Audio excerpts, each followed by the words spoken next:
പ്രഗ്നൻസിയിൽ ഉണ്ടാകുന്ന back pain ഒരു common ആയിട്ടുള്ള കംപ്ലൈൻ്റ് ആണ്.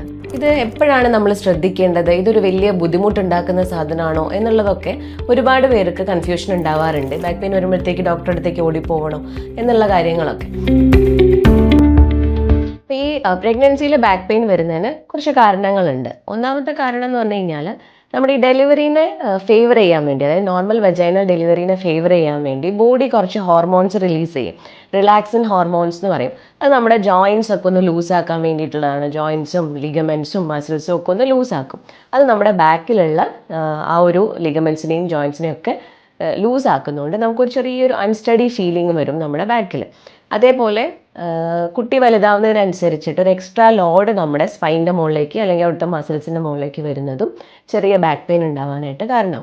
പിന്നെ ഉള്ളത് നമ്മുടെ ബോഡിയുടെ ഒരു സെൻറ്റർ ഓഫ് ഗ്രാവിറ്റി വ്യത്യാസം വരും. കാരണം വയറ് മുന്നോട്ടേക്ക് വലുതായി വരികയാണ്. അപ്പം അത് നമ്മുടെ സ്പൈനൊന്ന് ഫോർവേഡായിട്ടൊന്ന് പുൾ ചെയ്യും. അപ്പോൾ ഇത്രയും കാരണങ്ങളൊക്കെയാണ് കോമൺ ആയിട്ട് ഒരു ബാക്ക് പെയിൻ വരുന്നതിനുള്ള റീസൺസ്.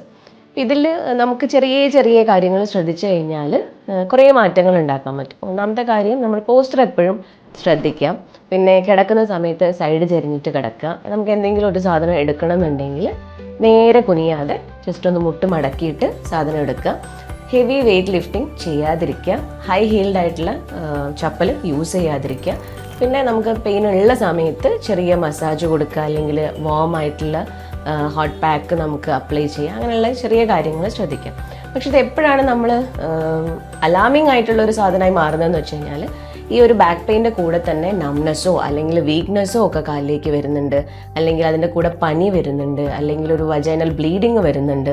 അങ്ങനെ ഉണ്ടെങ്കിൽ നമ്മൾ നിർബന്ധമായിട്ടും ഡോക്ടറെ കാണേണ്ടതുണ്ട്. ചിലർക്ക് ആഫ്റ്റർ ഡെലിവറിയും ഈ ബാക്ക് പെയിൻ ചിലപ്പം പെർസിസ്റ്റ് ചെയ്യാം. ചെറിയ രീതിയിലുള്ള ഡൾ ഏക്കൊക്കെ പെർസിസ്റ്റ് ചെയ്യാം. അത് ചിലപ്പം കുറച്ച് സമയം എടുക്കും. നോർമലി തന്നെ നമ്മളെ ബോഡി പഴയ അവസ്ഥയിലേക്ക് എത്തുന്ന ചിലപ്പോൾ ഒരു 6 months 1 year ഒക്കെ ചിലപ്പോൾ അത് പെർസിസ്റ്റ് ചെയ്യാറുണ്ട്.